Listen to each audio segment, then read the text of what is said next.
बड़ी परेशानी होती है, बच्चा मानता नहीं। लेकिन नंद बाबा की जो देहरी है, जो चौखट है, वो काफी ऊंची है, उसको लांघ नहीं पा रहे हैं। नंद बाबा की चौखट का लंघन नहीं कर पा रहे हैं, तो माता से कहते हैं कि हे माँ, मुझे चौखट लंघा दो, मुझे चौखट के उस पार करा दो। कभी नहीं एक भक्त ने ताजुब किया कि हे भगवान, की लीला दिखा रहे हो, ये आपकी लीला तो बड़ी विचित्र है। कि सो बल कहा भयो भगवान, हे भगवान, आपका वो बल, आपकी वो शक्ति कहां चली गई? कौन सी शक्ति?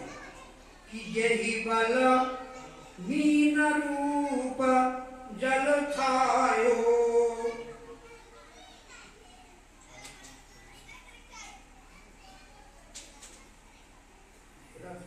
मीन रूप जल छायो, लियो निगम हति असुर करान, और यही बल कमठ पीठी पे गिरधरी, सजल सिंधु मथ कियो विमान।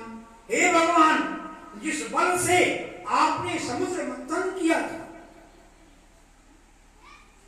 जब देवता और असुर मिल करके समुद्र के मंथन के लिए तैयार हुए, तो उस समय मंदराचल पर्वत को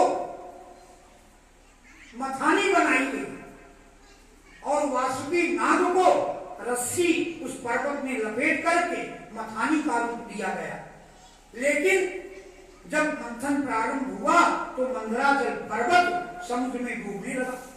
अब क्या किया जाए? फिर देवता असुर मिल करके भगवान के पास गए, तो भगवान ने कछुए का रूप धारण किया, कच्छप रूप धारण किया।